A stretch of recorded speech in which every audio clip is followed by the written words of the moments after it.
प्यारे बच्चों,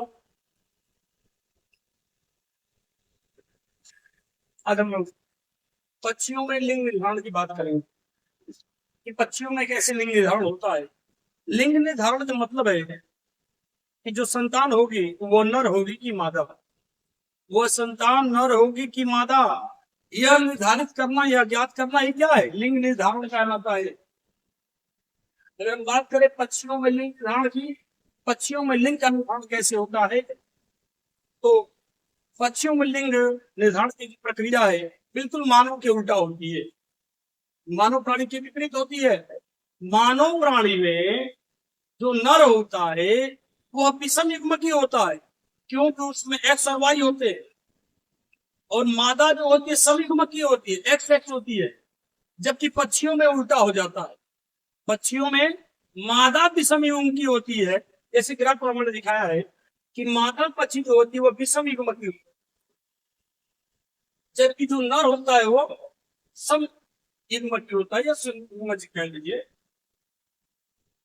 बात समझ में आ रही है? नर पक्षी समयुग्मी या समयुग्मी जो भी कह लीजिए, ये समयुग्मी। तो पक्षियों में जो प्रक्रिया है मानव के उल्टा होती है। बात करेंगे हम लोग इस पर कि पक्षियों में लिंग गुणसूत्र जेडब्ल्यू होता है। पक्षियों में लिंग गुणसूत्र कौन सा होता है? जेडब्ल्यू। जिससे कहते हैं कि मानव में लिंग गुणसूत्र फ्रॉम एक्स वाई को कहते हैं, क्योंकि वही निर्धारित करता है। इस तरह से पक्षियों में लिंग गुणसूत्र कौन सा होता है? जेडब्ल्यू होता है। इसको अगली लाइन से समझेंगे हम। नर पक्षी में लिंग गुणसूत्र जेड जेड।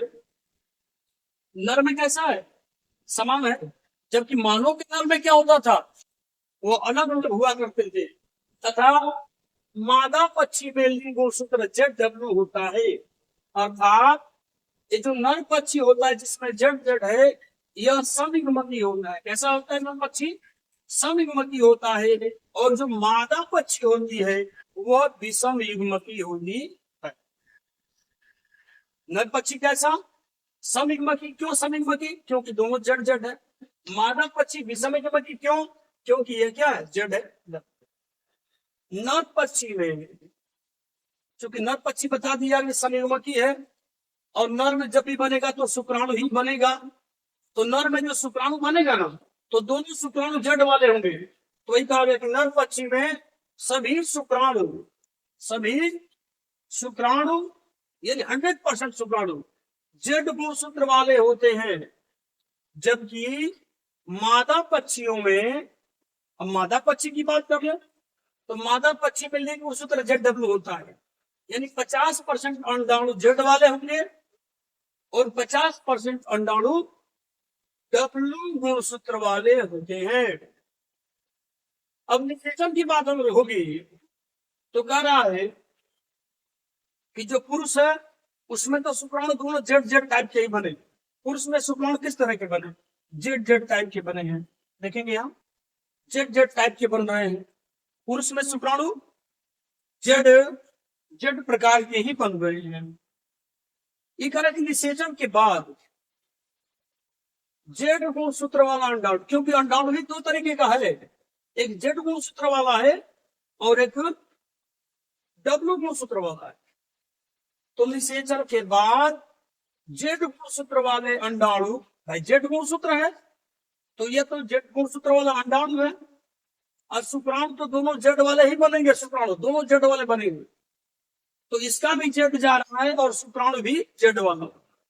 तो एक कह रहा है निषेचन के बाद जेड गुणसूत्र वाले अंडाणु, जेड गुणसूत्र वाले अंडाणु से नर पक्षी, क्योंकि जेड वाला गुणसूत्र है अंडाणु है तो वह तो जेड है ये है, और जो नर वाला है वो भी जेड जेड ही होता है। तो अंडाणु का भी जेड है, शुक्राणु का भी जेड है, तो इसलिए क्या बनेगा? नर पक्षी बनेगा, यानी जेड जेड बनेगा। और डब्ल्यू गुणसूत्र वाले अंडाणु से, यहाँ अंडाणु की भूमिका है, जेड डब्ल्यू गुणसूत्र वाले अंडाणु से मादा पक्षी का विकास होता है या निर्माण होता है। इस बात को थोड़ा हम ग्राफ के माध्यम से समझ लें कि नर पक्षी है, जेड जेड है, यह समयुग्मकी है। कैसा है? समयुग्मकी है। जबकि जो मादा पक्षी है वह ZW है, इसलिए क्या है, यह विषम युग्मकी है। कैसा है यह? विषम युग्मकी क्यों है यह? क्योंकि एक गुणसूत्र अलग अलग है, Z है और एक W है। अब इनसे कह रहा है कि युग्मक बन रहा है, नर पक्षी से युग्मक बनेगा मतलब शुक्राणु, नर से युग्मक का मतलब क्या है, शुक्राणु का बनना, और मादा से युग्मक के बनने का मतलब अंडाणु का बनना। तो नर पक्षी से शुक्राणु बने Z और Z, और मादा पक्षी से अंडाणु बने Z और W। यानी यहाँ अंडाणु कितने टाइप के बन रहे हैं? 2 टाइप के, जबकि शुक्राणु सब 1 टाइप के बन रहे हैं, जबकि मानव में इसका उल्टा होता है। तो देखो दोनों शुक्राणु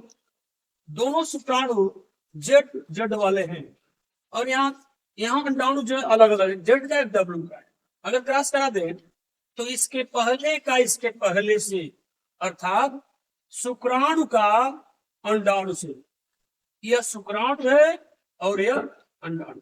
शुक्राणु भी Z गुणसूत्र वाला है और अंडाणु भी Z गुणसूत्र वाला है, दोनों Z है, इसलिए संतान क्या हुई, नर। क्योंकि जब सेम होते हैं भैया तो क्या बनता है, नर बनता है। यही मानव में होता है कि समान हो जाते तो वह स्त्री बन जाती, गर्भ बन जाती। अब देखो इसके पहले का इसके दूसरे से, यानी इसके पहले का इसके पहले से कराया, फिर इसी के पहले का इसके दूसरे से करा रहे हैं। तो यह शुक्राणु जा रहा है और यह अंडाणु आ रहा है। तो Z है और W है, इसलिए अलग अलग हो गया तो क्या हो गई, वो मादा हो जाएगी। क्या बनेगी, मादा बनेगी। अब इसी का इसके दूसरे का इसके पहले से करा दें, यह शुक्राणु जा रहा है और यह अंडाणु आ रहा है, तो Z ये भी Z है, भी Z है, Z हो गया, नर हो गया। इसके दूसरे का इसके दूसरे से करा दें, यानी यह शुक्राणु जा रहा है और यह अंडाणु आ रहा है, तो ZW हो जाएगा, तो मादा हो गया। इस तरह से उम्मीद करते हैं कि आपकी बात समझ में आ रही होगी। और ये पक्षियों में जो लिंग निर्धारण मैंने बताया ना कि मानव के विपरीत चलता है, मानव में नर विषम युग्मकी होता है, जबकि पक्षियों में मादा विषम युग्मकी होती है।